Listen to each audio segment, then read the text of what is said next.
So, yesterday, I had made a video talking about how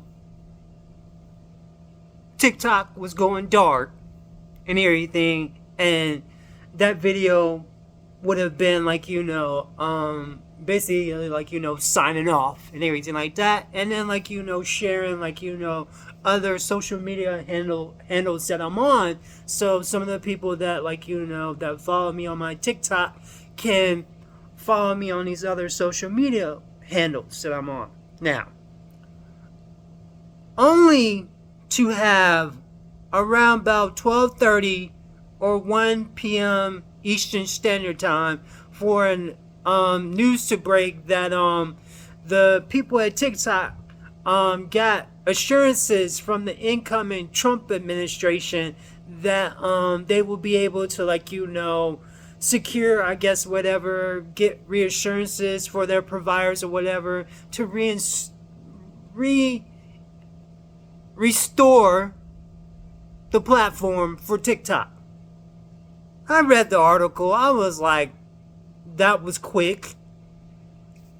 That was really quick, because we all know Donald Trump tomorrow on Martin Luther King Day is going to have this inauguration, right?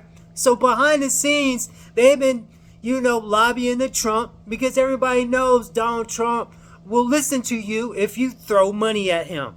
He's that easy to get and everything. So they reinstate the app, because I just previously just went on the app and the message talking about the ban was gone, right? Okay. I have so many thoughts, right? So, one of my first thoughts is this. The older generation needs to go sit down somewhere. You people need to go sit down somewhere. Your problem is that you cannot control the narrative, that you want to outright ban everything. Ban everything. Oh, but you're banning things that don't really matter in the grand scheme of things. Alright? A social media app isn't harming anybody. Now, with that being said, if you're a parent and you allow your children to be on social media apps, that's bad parenting. I'm going to say that right now. That's bad parenting. You need to do your job as a parent. And to some of y'all who say, how dare can you say that to us? You don't have any kids. Oh, well, I have 2 newborns now. So you can correct yourself on that thought that you're thinking and everything. If you do your job, then you won't run into situations like that where you have your children addicted to social media. Okay? Alright. Now that I got that out of the way, I'm going to go through the timeline about this whole situation on this video that I'm making right now. Alright, so everybody knows that teenagers are immature. And they're, susceptible and everything to do dumb stuff. Like dumb TikTok challenges. Everybody knows that, right? Okay. That's one thing. Alright? That's one thing that I don't like about TikTok. But on the other end of the thing, TikTok allows us average working class people to communicate with other working class people. Because we're able to organize a lot better. And the powers that be can't stand that, because they can't control the narrative. Because we all know, and the United States agree, because I'm no longer calling this place the United States of America, because it's the United States agree. Because this is class warfare. That's what this always been. Class warfare. The haves and the have-nots. They're trying to squeeze us so much that we don't know where to turn. And TikTok was allowing some of us to get our voices out there to express our freedom of speech. And so they want to silence our freedom of speech on said platform. And this all came ahead because of that genocide that the Israel government Clarify. Israel government. AIPAC. I'm not talking about the Israeli citizens. I'm talking about their government. Their government perpetrated a genocide on the Palestinian people. Now, I'm not going to get into the whole story of that Palestine-Israel thing or whatever, but basically, when people invade your land, try to take it over, like the European settlers back in the day who came over here and took the land from the Native Americans in the United States. It's the same thing that's going over there. Same conflict between Palestinians and the Israelis. It's a long story. But wrong is wrong and right is right. And killing a whole bunch of women and children is wrong. Any day of the week. It is wrong. It is wrong. It is so wrong. And I will never condone it. Me personally, I will never condone it. And I will never shut up. I will never shut up about holding people accountable. Okay?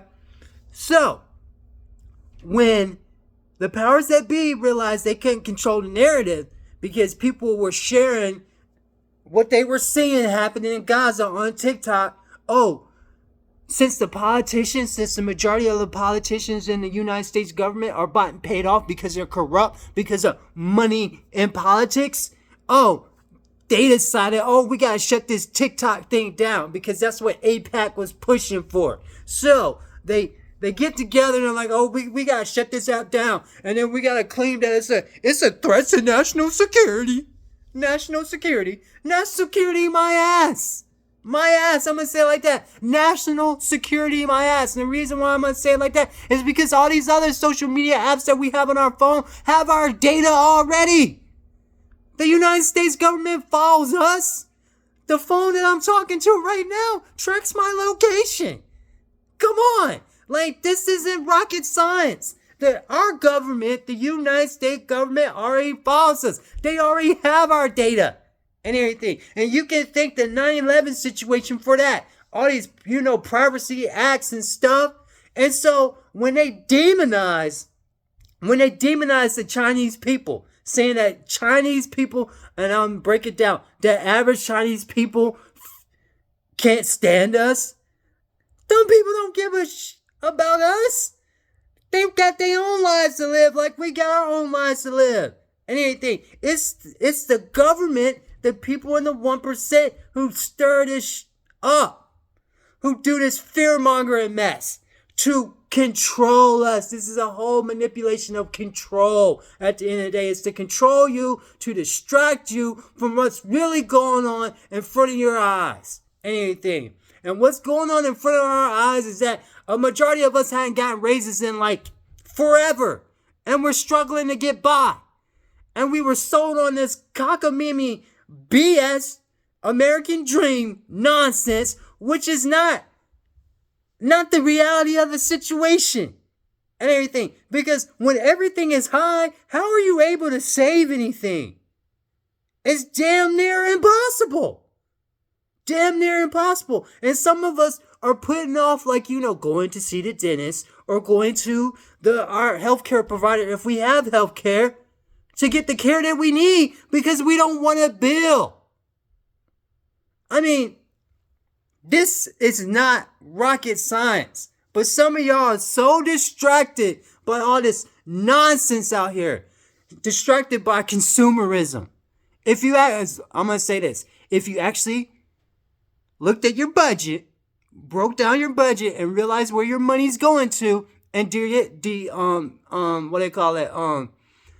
weed out what's essential and what's not essential, and that non-essential mess that you spend your money on, you cut that out, maybe you might be able to save a couple of dollars. It might not be that much, but it'll be something. Because I'm going to tell you right now, them politicians, they not going to save us.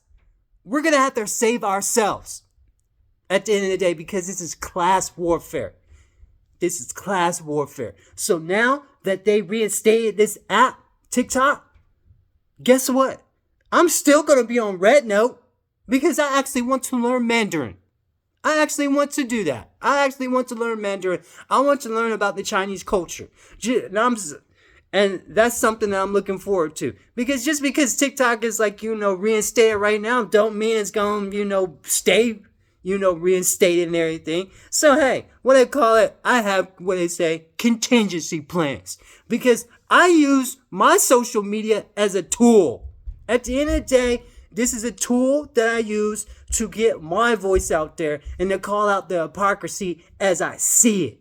So hopefully some of you that I'm reaching out to, hopefully you're up on the game. And hopefully you're woke to what's going on around you, because that's what woke means. Woke means being aware of your surroundings and being attuned to the BS that people are trying to pump in front of you, aka propaganda. Yeah. So at the bottom of this description of this video, whatever, I'm gonna put all my social media handles down, so some of y'all who I've build up as followers or whatever can come follow me over there, and then we can go on this journey and everything. Because I'm gonna tell you another thing before I close out this video. I can guarantee you that the United States is headed for a collapse, because there's so much that working class people can take before the bubble pops. Yeah, so with that being said, y'all have a good one. Bye.